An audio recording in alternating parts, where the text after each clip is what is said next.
Good morning, everybody. Appreciate you joining us today. Today is March 26th, 2025. It is 10:03 a.m. We're here in Angleton, Texas for the latest installment of GMA 14 Joint Planning. Welcome, everybody. Number 2 on our agenda is confirmation of a receipt of posted notices. I confirm that we have all 5 districts properly posting for this meeting. Excuse me, we're getting echoes.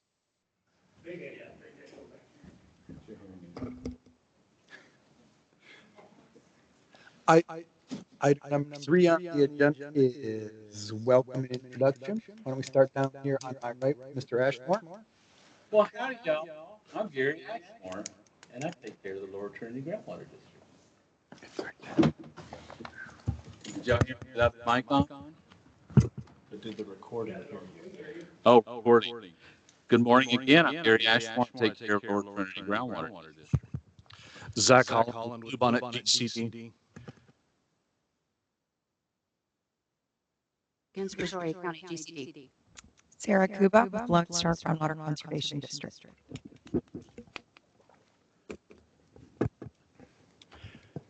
We also have with us a couple of consultants hanging out to the right. We got James Beach will be giving a presentation, and Philip is also going to provide with Rees and Nichols.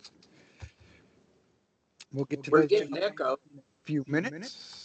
Item number 4 on the agenda is public comment. Do we have anybody here signed in to make public comments? I'm seeing no hands or anything. Do we have the ability to take public comments from those online? Is there a way, do you want me to ask them to raise their hand or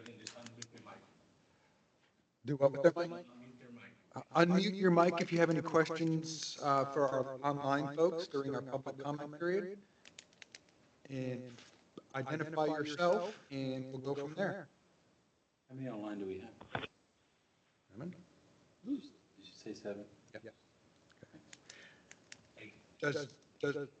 Doesn't appear that we have anybody needing to make public comment virtually. Cool. We're getting an echo. We do have one. Would you Echo. please identify yourself? And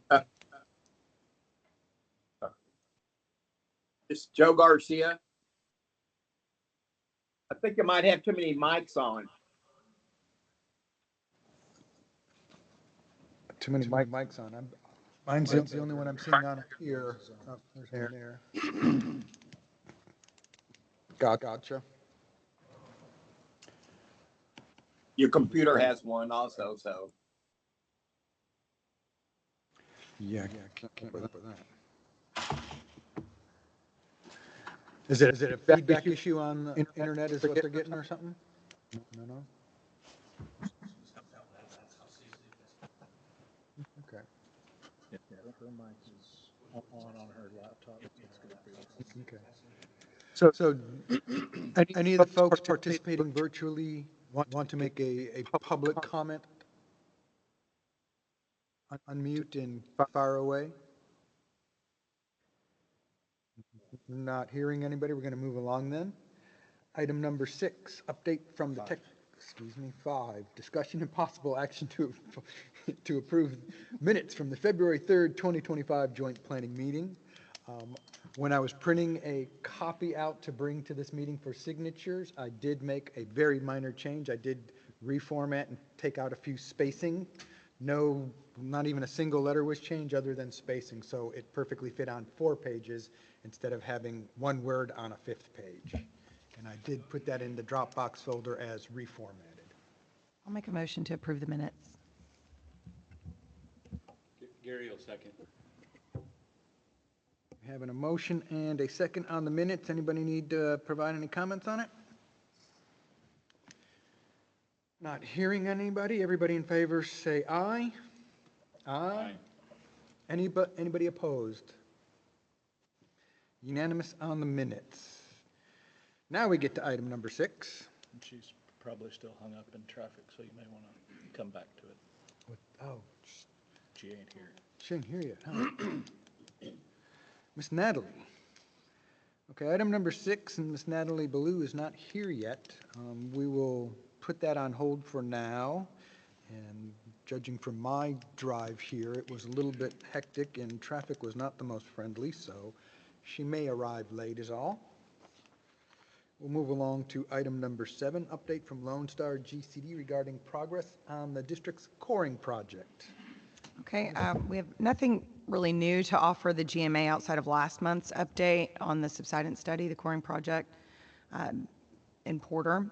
The draft from the final cores of the Lower Jasper, they have been submitted to our consultants, and I believe they've initiated a preliminary review. Those conclusions will be presented via our board meetings and on our website. The updated data has already been folded into the model, so honestly, there's no need for a continued standing agenda item for the subsidence study, so if you want to remove that from next meeting, I'm comfortable with that.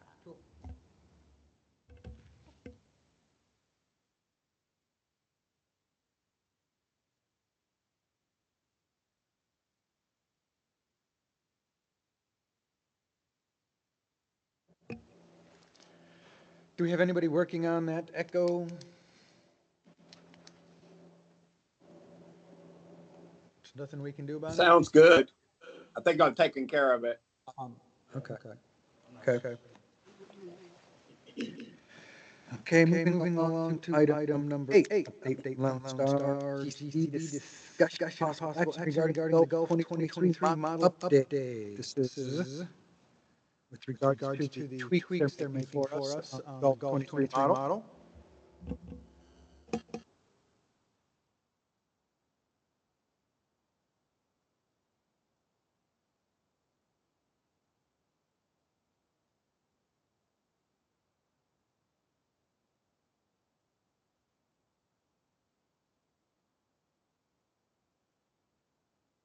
Nomenclature purposes.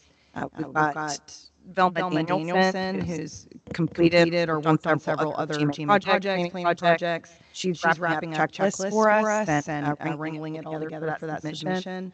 So I believe she was going to join online. I can't see who's online. Velma, did you want to add anything to that? Hey, Sarah, I missed part of what you said. We're getting a really strong echo, and then there was your comments cut it out. So I caught the tail end of it, and I nothing to add. We're working, diligently to get it to you on Monday. Thanks so much, Velma.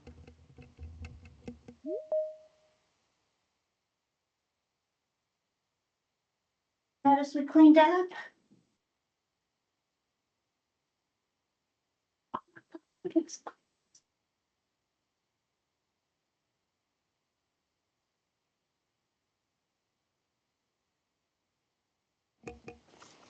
Next item on our agenda is discussion and possible action regarding GMA 14 representative and alternate to Region H Water Planning Group. We started this discussion at our last meeting, and Mr. Ashmore has since requested that he be swapped out with Ms. Sarah, making Sarah the main representative and yourself the alternate. Is that correct? Yeah, that's correct. I mean, she wants to do it, and our phase is over for Region H planning this year. So I think it'd be a good time if she came on as we start the next phase. It's a good learning opportunity. I'll remain as her alternate if she needs me and wants me, and we can move on. It's a good thing. There's no reason not to. Do we have a motion to that? I'll make a motion. Gary will second. I'll make a if I can. motion. I didn't know if you heard me. Got it. Beverly and Gary seconded it. Is for today. I'm getting a little bit of a signal from the audience that they can't hear us out there. So maybe, do we need to speak up or lean into the mics? Does that help? Gotta be on the mic. Okay, we'll work on it. Probably working through the kinks of the new establishment. We'll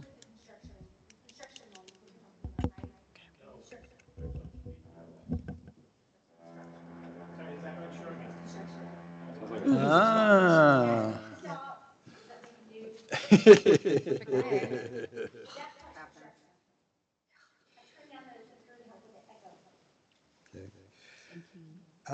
Anybody have any comments, anything want to add to that? So we have a motion and a second to provide, to make Ms. Sarah our main representative to Region H and Gary our alternate. No comments. Everybody in favor say aye. Aye. Anybody opposed? And I'll let Region H know that we've officially changed it so that they can vote you in at the next Region H meeting. I actually spoke to Mark Evans. He said they don't really do anything that formal for that. He said, so as long as I come and say that we have voted on that at GMA, that's all that's necessary. So there's no further steps, he said. Usually vote new members. Not from GMA. Yeah, not from Oh, not from GMAs. GMA. Yeah, they're We're lucky to required. get anybody? Yeah, well, no, they're required to take us is what it is. Gotcha. Next item, that's where we get into our current, the meat of our current plan of DFC planning. I think it's the first step, and we'll probably need a little help from our consultants on this. The item is directly from the timeline that was provided to us last month, and it states, discussion and possible action regarding DFC management priorities / approaches.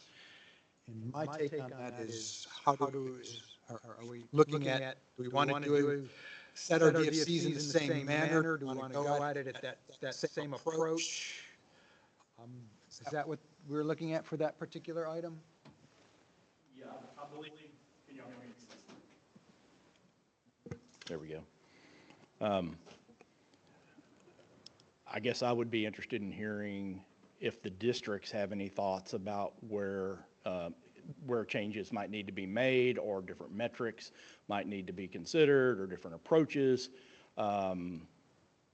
Just speaking for Lone Star, I know we have some concepts and thoughts on that, but I think it's most helpful to hear what you guys are thinking, and then we can help navigate through that as we work through the modeling and as we go through looking at the results. So probably premature to say anything too definitive at this point, but I think just if there's any new ideas or new thoughts, probably ought to, consider getting those on the table, and then that gives us a chance to kind of navigate that as we start working on model runs. So those are my thoughts. So I don't know if y'all have any, thing to add to that. Gary, thoughts? No, sir? You're not on the mic, so they can't hear you. But they can't hear you. That's the problem. No. Zach, any thoughts on this? No, the big thing for me is, again, knowing, again, when we changed models 10 years ago, even though the DFCs didn't necessarily change, the numbers that corresponded with those, especially from a MAG perspective, changed drastically. That's part of the modeling process. So very interested to just see kind of where and how the new model kind of spits the numbers out, and how those alterations just kind of naturally change. Agreed. That's, I think, first step for me. I'd like to see what, with the new model, what the last DFC, everything that was put into that last DFC, how everything looks for our district, and I then agree go with from the there. same. At this point, I don't have anything to add or change. I agree. So we kind of got.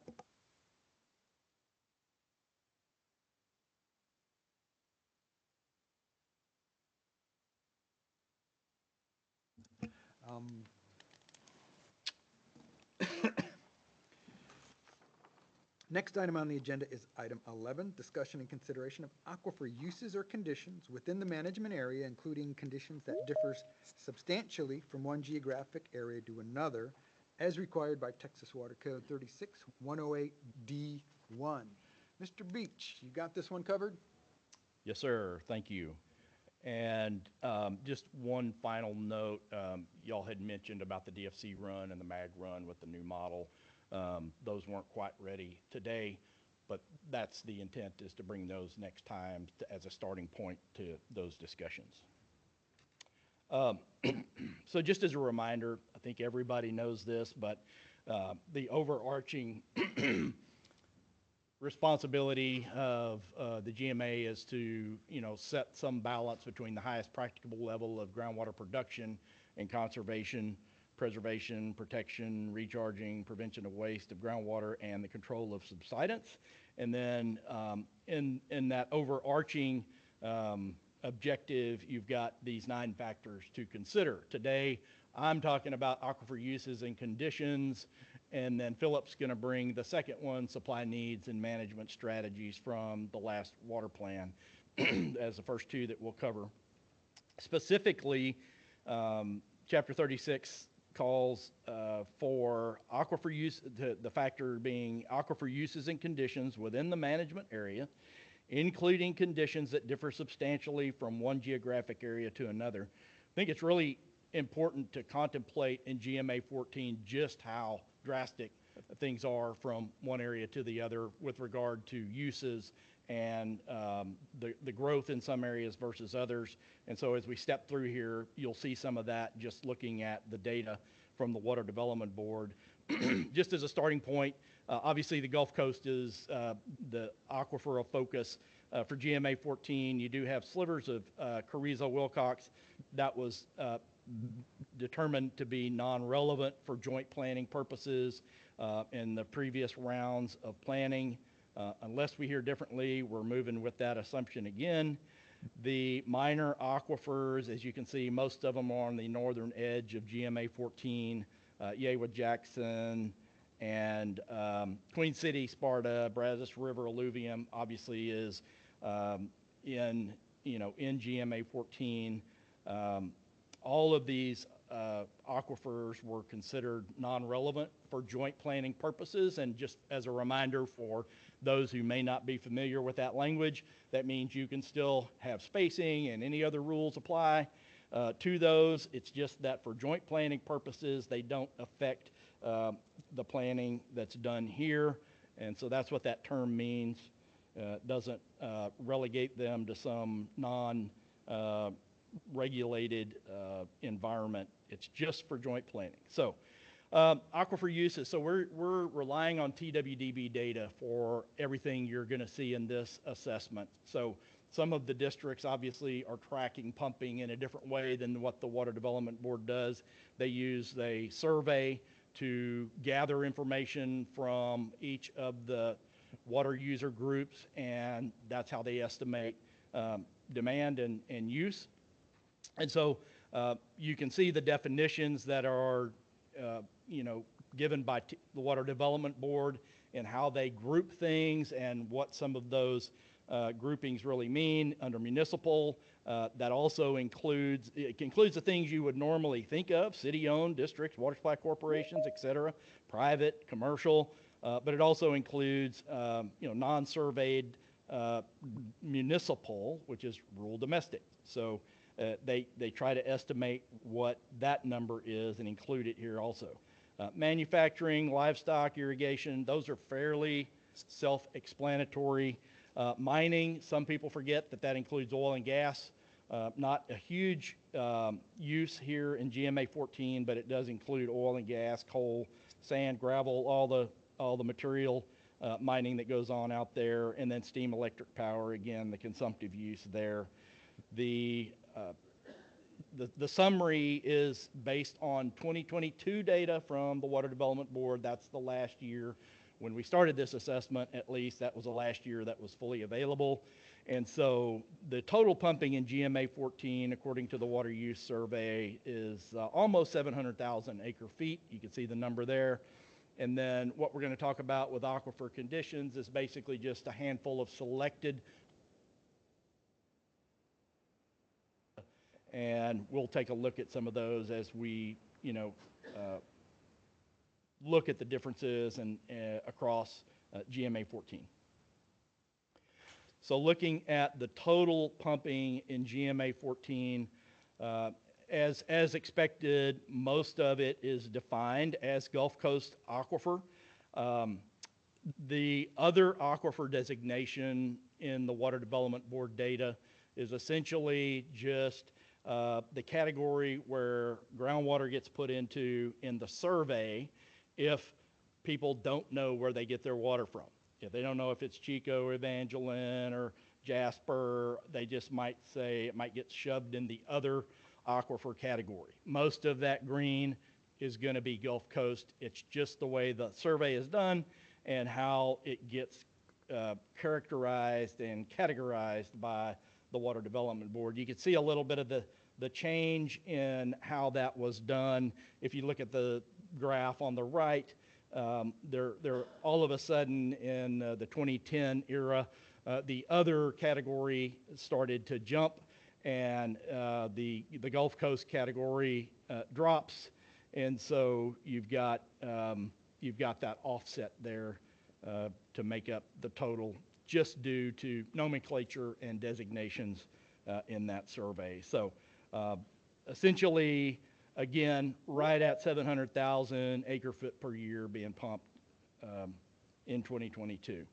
The breakdown by water user group is shown here. Very large portion of that is municipal, as expected, and you can see the other categories and their volumes there. You know,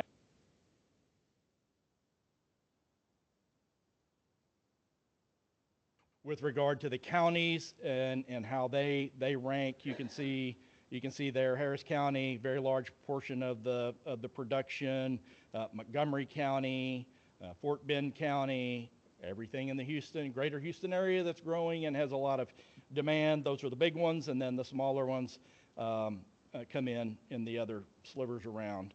You know, in East Texas, Jasper, quite a bit there, and Brazoria as well. So if we take it on a county-by-county basis, and again, this is trying to meet the requirement to assess this throughout the GMA and take a look at how these uses vary across the GMA. And so each one of these graphs on the right just shows you the historical use from the survey since 1980. The last, although it's not on the timeline at the bottom of those graphs, that last data point on the line is 2022. And you can see the total pumping here in Austin County, 9,700 acre feet, and you can see the breakdown quite a bit here for irrigation and municipal.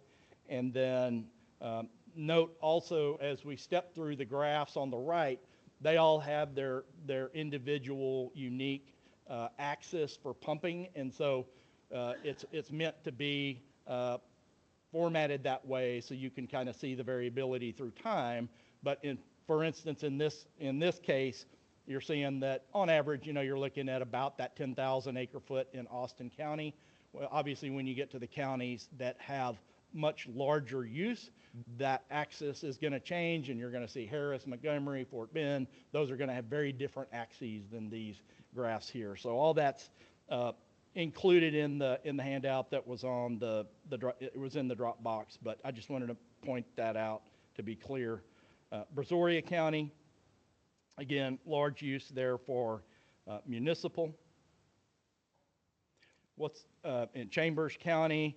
What's interesting is, you know, in 2022, that was the start of the drought, and what we see generally is that those numbers kind of picking up, maybe for growth reasons, maybe for drought reasons in a lot of these counties toward that last year of the drought in 2022 when it was starting. I'm sure when we see 2023 and maybe even 2024 data, that number may still be higher than it was in previous years. There's Chambers County, Fort Bend County. Again, a lot of municipal use there in the greater Houston area. Galveston, groundwater. Over the years, the success of the subsidence district in making transition to surface water there, very evident in the years, more recent years. Grimes County.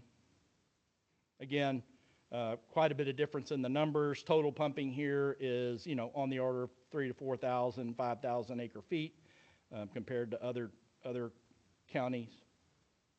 Just pointing that out again. Hardin County, a lot of municipal use. Harris County. Again, starting out in 1980 at 450,000 acre feet, dropping to almost 300,000 acre feet in 2022, according to the survey. Again, all of you could comment on how these numbers vary from what you have recorded at your district, depending on how you make these estimates. But this is what's from the survey again. Jasper County, right at 45, 50,000 acre feet generally. Jefferson County. I am not familiar with that bump. Is that, if someone knows, that could be irrigation related or some other anomaly. I'm not aware of it.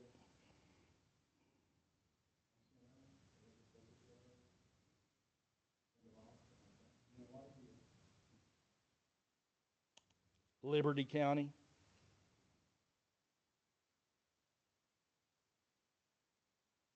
Montgomery County.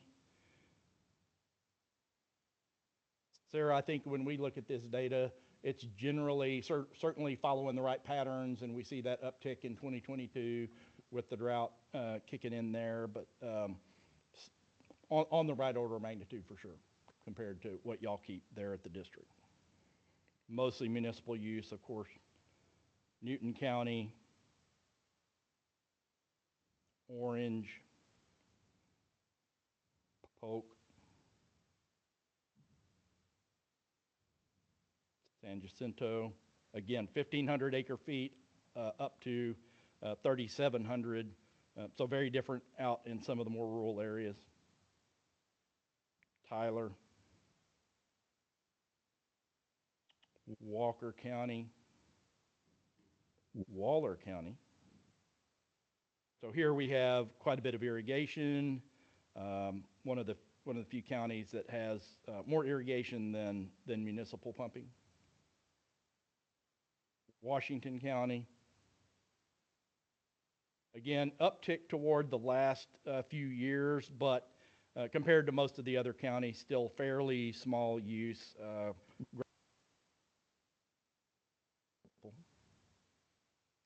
So county summary, and again, I thank Zach for pointing out one of our spelling errors or thought errors here. I corrected that right before we got started here, so it'll be a little different than what was on the Dropbox. Most counties, of course, get most of the water and are using most of this water for municipal use, as you know. Austin, Jasper, Walker counties use less than 50% of the Gulf Coast groundwater for municipal demands. Every other county basically has majority of it going to municipal use. And then the two counties there, Austin and Waller, for more than 50% for irrigation. Jasper and Orange counties use a larger percentage for manufacturing, and very little of the Gulf Coast aquifer is used for mining.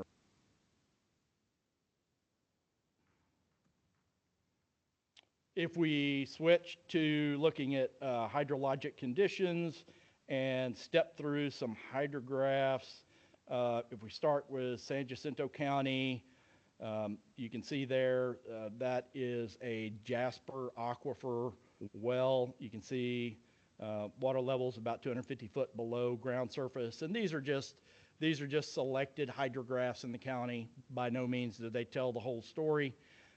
But you can see pretty steady water levels throughout the period from 2000 to current conditions. If we go to Jasper County, Chico Aquifer there, notice how close the water level is to ground surface and pretty steady through time. Waller County, about 100, 150 feet, a little bit of decline over time there. Montgomery County, and that's up north of Conroe, I think a little bit there. You can see, some water level decline there in the Jasper, and then Brazoria County, a little bit of a water level increase in that particular well in Brazoria County. Moving to Liberty County, again, you can see these hydrographs pretty steady for the most part in Liberty, and then in Orange. In Washington County, you're seeing a slow decline, about 50 foot over 25-year period there in that well. In Harris County, in that particular well, you're seeing water level rebound again in that particular area. I'm assuming due to, reduced pumping in that portion of the county through time as they transition to surface water. So going from about 450 foot up to 350, 400. Any questions? Thank you very much. Yeah, I got a question. Yeah. Did you decide which structure in the aquifer you were going to choose for each chart? The Jasper versus Chicot. How did you decide which one you would use for the chart? I see there was For this chart? Yes, sir. Yeah, these were just selected Oh. because they had a good period of record that we could plot, and we know what aquifer they're in. But certainly, there's data in each aquifer in most counties. It wasn't a specific map. Gotcha. Good presentation, but a really great slides. Nice work on the animation. Very easy to understand. Thanks. I appreciate it as well, James. That's all I was going to say. That it was really easy to understand. Okay. I'll pass that along to all the folks who worked on it. Give me their name and number so I can I hire say, them. pass it along. I need to get some techniques to learn how you did those arrows. Okay. Any other questions for James? If not, we will backtrack a little bit. I see Miss Natalie has arrived. And if we go back to item number 6, update from the Texas Water Development Board and discussion of any related items of interest to GMA 14. Miss Natalie, I'll assume you had a fun drive here.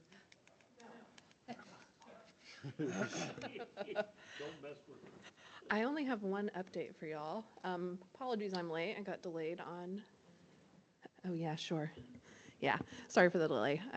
I got held up in standstill traffic for many minutes. But anyway, my only update for y'all is that I don't know if any of y'all use our Water Data for Texas website. It has like drought, reservoir, all that business, recorder wells. We make it as user-friendly and to meet whatever needs y'all have for that site. And so we have a project right now where we're kind of mapping out what we want it to look like. Well, there won't be any changes anytime soon, but we want to get a bunch of stakeholder input to just understand how folks across the water industry are using that website. And we are soliciting some stakeholder feedback. It actually closes today, but tagged included a link to the survey in their weekly updates last week. So you can find that email and see a link to that survey there. And I know it was a short turnaround for that, but if there are any thoughts that y'all have on that site specifically, and you aren't able to get it into the survey, feel free to just, send me some notes and I can make sure that they're incorporated whenever we get to work on it. So that's the only update I have, but happy to answer any questions y'all might have. I will do that tonight. All right. After a beer, but I use that database a lot. That is really a good database. And I have a dream for it one day to not just have our recorder wells on it, but also just everything that we have in our groundwater All in one database. place. Yeah, just like a one-stop shop. That was what it was set up to be initially, but not quite there yet. It's a very valuable tool. Yeah. Thank you, ma'am. Thank you, Natalie. Much All right. appreciated. Thanks.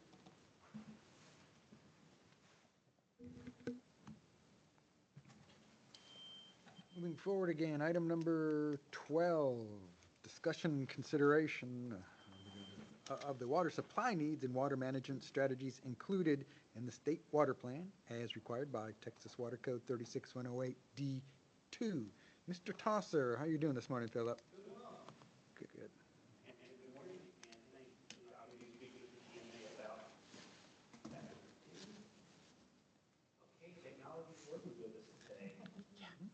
Don't say that out loud. Just jinx us. Turn that on. Okay, we're not echoing.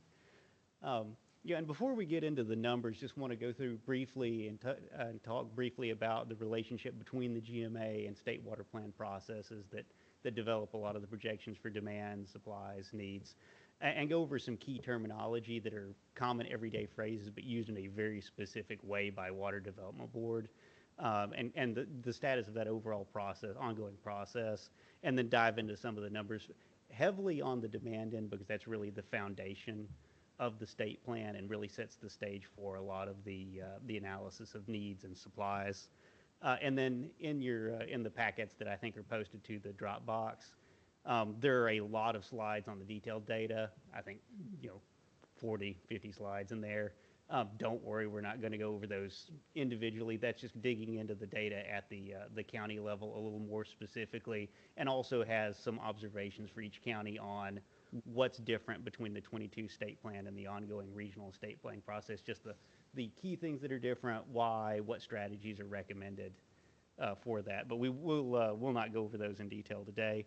And the GMA process and the state water planning process, they are separate, but they're closely related processes. And ever since the GMA process, was initiated, those have become closer and closer and closer over time. As the GMA works on developing their DFC, that leads to the MAG, and that MAG number is used by the regional and state planning process as its estimate of groundwater availability. And so that informs all of that planning for, how much is available, how much is needed for the future, what the strategies are. And then that goes back into, through factor 2 and through the considerations the GMA makes. So the process are very closely linked, and they're very critical to the state's long-term planning. Now, that's not to say they have exactly the same focus. The GMA tends to they both look at long time scales, long-term planning. The GMA tends to look a bit more at long-term average conditions, not just pure averages. There's a lot more than that, but at a more long-term gradual condition. The state planning process is remarkably pessimistic because it's trying to plan for worst-case scenarios. So it tends to look at, in 10-year intervals, what if we get in a drought condition? So there's a little bit different focus there, but Water Development Board has worked with the GMAs and the planning groups to develop MAG peak factors and other mechanisms to help those processes communicate better and help that dialogue and that relationship work really well. And so that's been really helpful to both processes. Now, there is some key terminology that gets used in slightly quirky ways in the state water plan.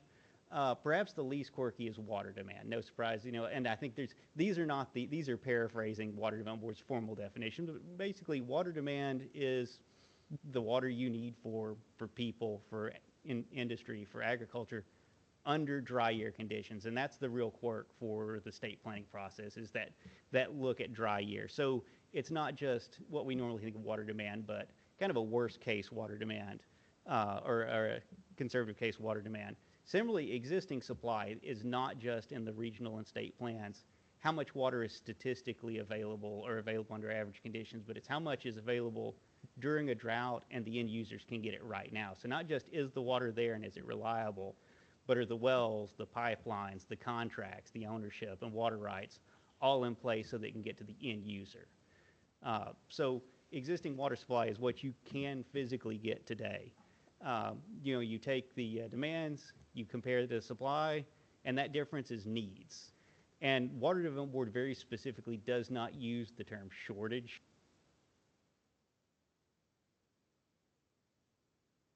It's not a shortage unless you let it happen. So it's a projected need for the future. If it's solved, then it won't become a shortage. It's just a need that was met. And so that's a very specific term there. And then water management strategies are just the strategies and projects that are recommended, looked at by sponsors, recommended or considered by the planning groups to help meet those projected needs. And we are, as Gary pointed out earlier, we are wrapping up the current cycle of regional planning. It'll be wrapped up at the end of this year. So for those that are interested, the draft regional plans just went into Water Development Board a few weeks ago. If anybody's interested in looking at those are going to be on Water Development Board site and on most of the regional planning group sites.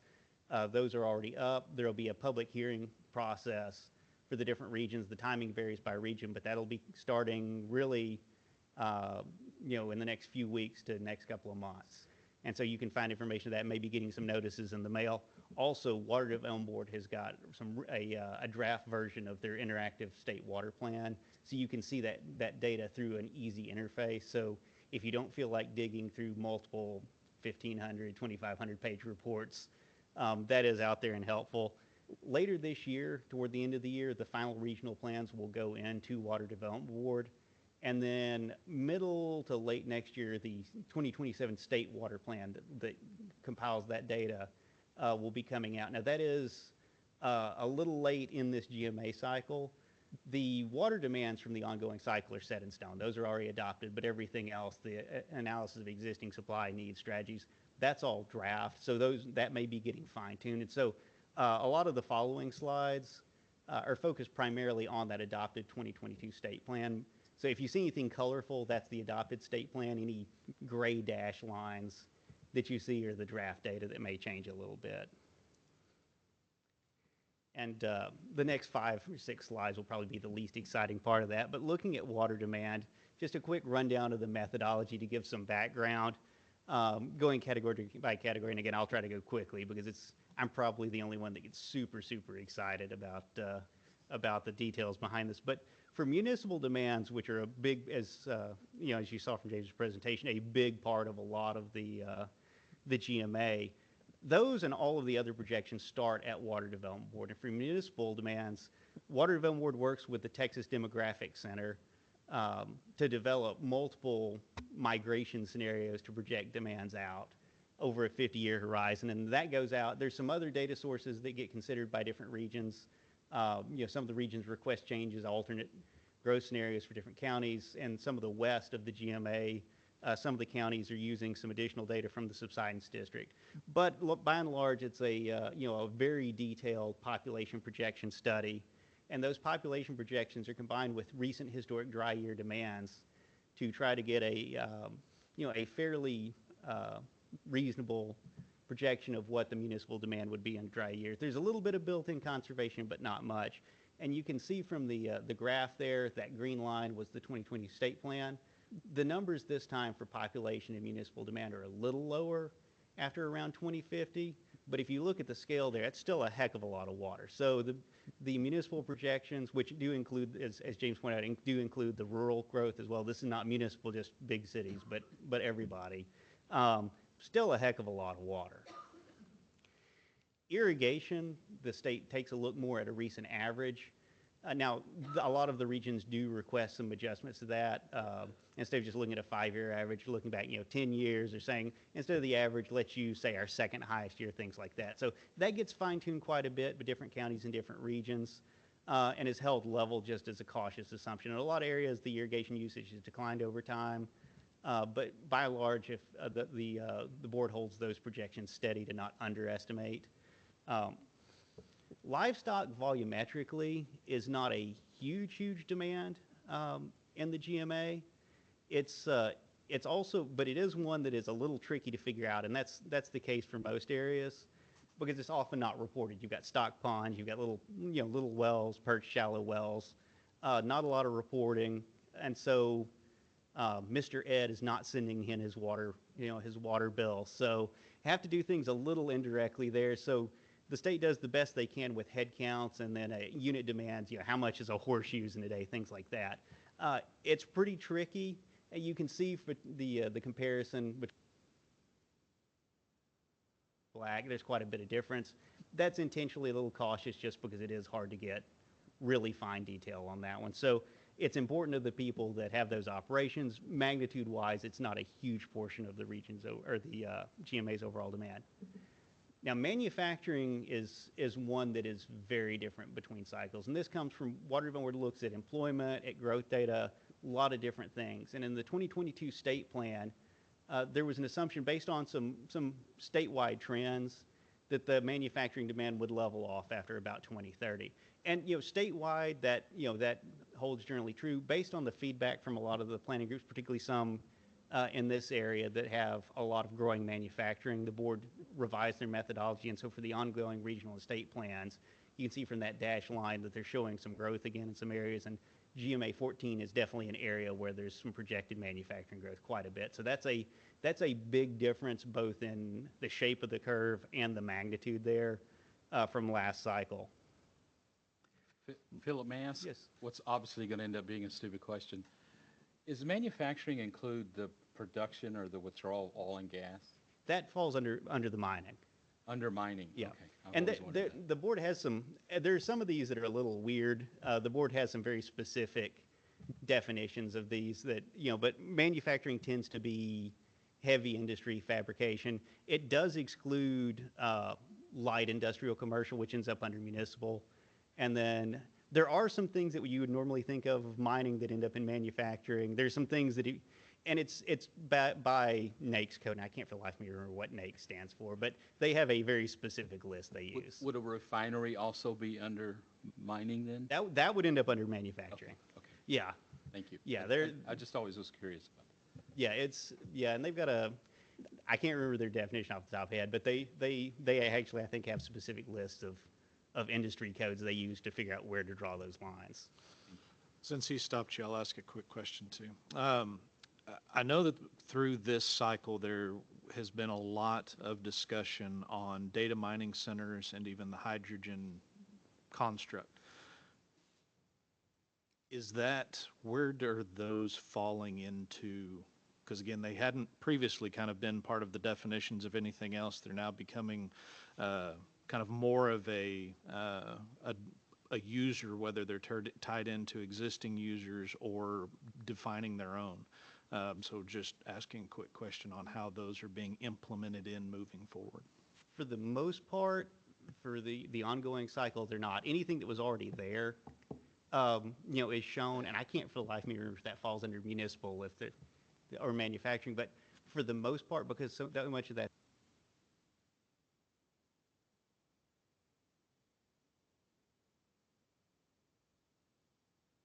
because that's particularly the hydrogen, but also the data centers, that could be a real big game changer depending on where it goes. So To touch on that, Zach, industrial's been bringing that up at every Region H meeting. yeah. That's a good question. Mining demands, Water River Board has worked with UT's Bureau of Economic Geology on some very specific studies there. Mining's not a big overall number for the region. It has dropped a lot between the 2022 state plan and the current plan. The previous study was done when the fracking boom was on. When BG went back and looked at the numbers for this area, it's looking a lot lower, and we've seen some drop-offs that correspond to that. And then steam electric power, the board looks at a 5-year maximum. County that a little more cautious. But again, that's another one that's pretty similar to last time. And so that's enough nuts and bolts on methodology. I won't bore you guys with that anymore. But when all of that gets put together across the GMA, there's a couple of things that become apparent. One is that this is a big area with a lot of water demand. It's depending on which regional or state plan you're looking at, it looks like 3 to nearly 4 million acre feet. And that's 20 county area, but a lot of water demand. The other thing is that by the time you get those projections we saw that were lower, the ones that were bigger, and you put them together, the end result is the adopted state plan and the new regional plan are pretty darn close, surprisingly close.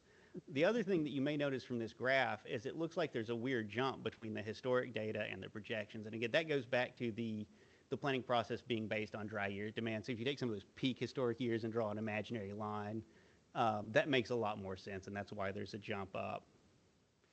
Looking at those demands by use, again, as Jane pointed out, a lot of municipal demand, industrial and manufacturing. So the other uses are, in some of the counties, major contributors. But again, the municipal and the manufacturing, and to a certain extent, irrigated agriculture, the big contributors on a GMA-wide scale. Looking county by county, what you can see is a couple of things. One is that Excel has awful choice in colors because it's a little bit of we've got a better slide coming up, but you can see there's a real mix of big, more urbanized counties and more rural counties here. So this graph doesn't really, it's a little hard to read, but what it does show is there's a really diverse size in the demands of the county. So it's a very diversified GMA in terms of rural, urban, industry. The blue columns are the county level 2030 demand projections. The yellow is the additional growth by 2070. and then the little dots are the draft plan. So you can see that by and large, between the two plans, not a lot of change. There's some, for some of the more rural counties, there's some differences, but nothing that's totally, out of whack. And in general, the numbers are fairly consistent, both at the GMA-wide and county level. So now that we've covered the demands in detail, that lays the foundation, but that's really to get to the, well, how much do we need? How are we going to get there? And looking at existing supplies, and again, this is the water you can get today, because of the use, the area uses a lot of surface water, both in the west where there's been some conversion away from groundwater, but also in some of the eastern part, there's a ton of surface water used for manufacturing in the east of GMA as well. So that's pretty well distributed, but you can see, the groundwater slice of those columns looks a little smaller, but if you start looking at the scale bar and see that, that's a heck of a lot of projected supply from groundwater. And it is dry year conditions, but still. So groundwater in some areas, is the dominant source, and for a lot of the region, or a lot of the GMA, continues to be a major contributor, even in the counties that have a lot of groundwater. There is a little bit of reuse that's come online in some of the areas as well. It's certainly not a huge amount, but it is something that's likely to grow over time as future supply. You'll also notice that the dash line for the existing supply for the upcoming plan is a little bit higher. There are several things that are going on there. Some is just change in modeling. The surface water models get updated, sedimentation analysis gets updated, the MAG numbers get updated for groundwater. So that the numbers. The other part is folks are building things, folks are signing contracts. So the amount that people can physically access today is a lot higher than it was 5 years ago. And so that's the other part of that difference and that increase in existing supply. And so when you put those two things together, you get the needs. And I will point out, if it looks a little odd that you can't just subtract the last graph from the demand graph and get these numbers, it's because the regional and state planning process is doing things at a very fine scale, by county, by basin, by use type, and for municipal, by individual water system. So some of those have surpluses, some have needs, some are right on target. So the needs graph here at this higher scale is kind of rolled up. But something you can see here is that, in large part just because of the size of the GMA, under drought conditions near term, there would be, if nobody had done anything and nobody does anything moving forward, that's a heck of a lot of need. Starting out at close to 250,000 acre feet and growing to over 1 million by 2070. And as it starts out, it's mostly irrigation, which can have challenges getting water, and then manufacturing, which is growing. But over time, as that that projected population grows, that municipal need grows over time. Now, again, we do see, looking forward to the ongoing plan, that dash line is quite a bit lower. And again, that reflects that increase in existing supply from both the updates in the science and the physically available supplies, the contracts. So we've got about the same demands, higher existing supply, so the needs are a little lower, and that's also reflected in the recommended strategies. And we won't go through the list of thousands of strategies and projects from the two plans, but just at a high level, we see that same trend there, where the ongoing plan, less need, less strategies recommended, again, partly because some of the strategies that were recommended before are now part of reality. But many of the regions recommend conservation, water loss reduction as a first step. And so that's the foundational strategy for a lot of areas. It's not, in terms of the total need, it's not 100%. But it certainly, if you look at the scale of the graph again, that's a pretty big volume. Groundwater, while it's, on the scale, it's not a huge amount. In a lot of counties, it's still it and conservation are the strategies of choice, where there's sufficient groundwater, using that still makes a lot of sense. And then surface water development, and we mentioned earlier reuse. While it's not across the whole GMA, not a huge source yet, there's quite a bit recommended in the regional plans moving forward, particularly for a lot of the municipal areas. And then a tiny little sliver at the top is seawater. That's something that I think we all know is coming. There are entities looking at it more and more. Right now in the regional plans, it's not a huge number, but that's something that may very well grow as we look into future cycles. So just a quick recap there. Again, these processes are closely linked. And for this cycle of GMA planning, the focus is going to be largely on the adopted 2022 state water plan, because the other, the ongoing plan is in flux and just on the timing, but that will be in there for context. For the explanatory report, some of the numbers that may go into that will be a little bit different from what we're seeing today on the draft and what's in the background side. But again, take home, overall, the demands across GMA are similar. Some of the parts of that changed, but a lot, the overall needs and strategies, the volumes there, due to implementation, local efforts, and the process working like it should, sponsors working like it should, and planning long term has turned some of that into reality. So that's kind of the overall take home on that. And again, in your handouts, there will be some detailed slides showing the draft numbers on all of those factors county by county and some observations. But again, we won't run through those one by one today. And with that, if there are any questions, be happy to take those. I had just a quick question for you about the reuse on that last slide, because it doesn't look like, is this showing the 2022 anticipation of reuse all the way through 2070? Because it looks like that scale didn't change at all, like in those 10-year blocks. Oh, over there. That's disappointing if that's like, if this is just our 2022, but I thought we had more for, I know you mentioned that we have a lot of strategies in the new plan for reuse. I've heard some great stories of reuse being very successful. Yeah, and this, and this graph is just the recommended future strategy, so it's not capturing the existing reuse, which has been growing rapidly over the last few years. So, if you look back over the planning cycles from the beginning to now, the existing reuse, has increased every cycle, and the future reuse keeps getting bigger and bigger. It does, so this was showing, in 2020, because it was just right around the corner from when that plan was being developed. Most of the reuse for 2020 was already existing, so there wasn't a whole lot more planned in that narrow gap between 2018, 2019, 2020. But over the following couple of decades, there were a lot of recommended future projects for that. Just hope I hope these projections are wrong. I hope we see a lot more by 2030. I think.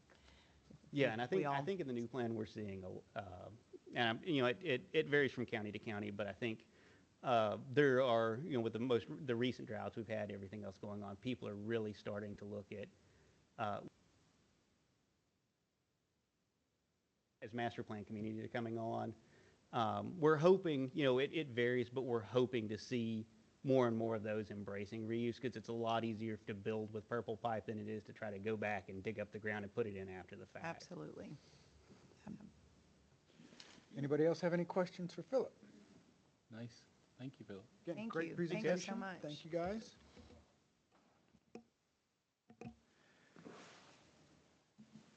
The next item on our agenda is item 13, discussion and possible action regarding the DFCs and the path forward for GMA 14 to accomplish statutory mandates for Round 4 joint planning. I think it kind of starts with that next meeting and seeing data from the new model reflecting the DFCs from our last cycle. We'll be in a better shape to make decisions on how to move forward. And I believe we have two other of the 36108 items that we're going to look at our next item 3 and 4.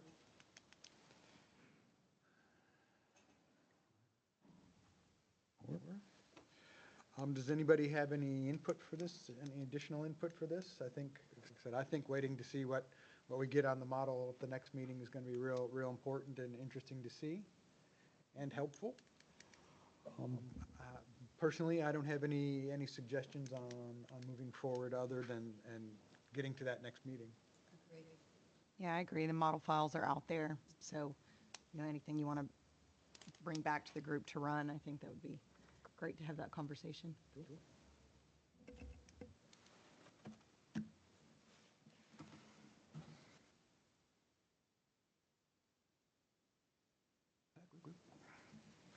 You were fixing to say something very bad. Item 14, discussion and possible action regarding the next meeting date, location, and agenda item, and I believe we have a date set already. I don't have it in front of anybody. Does anybody have it in front of them? April, end of April somewhere, right? Says in your meeting is 30th. April 30th. Location, We have it, we do currently have this room reserved that day, if we, but y'all decide. It's a beautiful room. Thank you for doing it. Thank the county.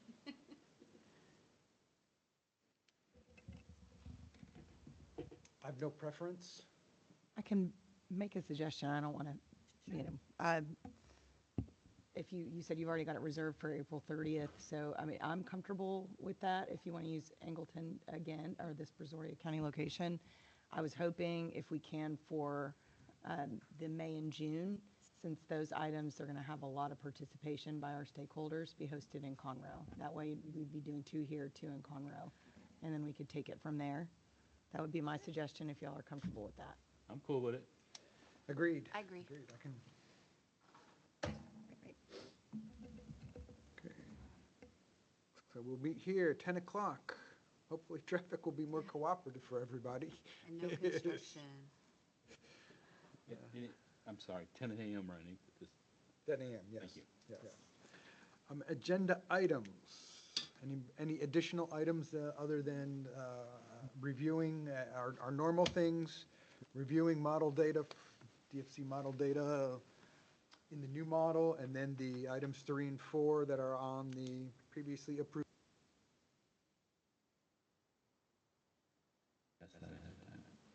No, I'm just, Which Mike? this Mike. Mr. Turco? Oh, yeah, Mike and Mike. I'm just hiding. Let's have some M&M entertainment. Just kidding.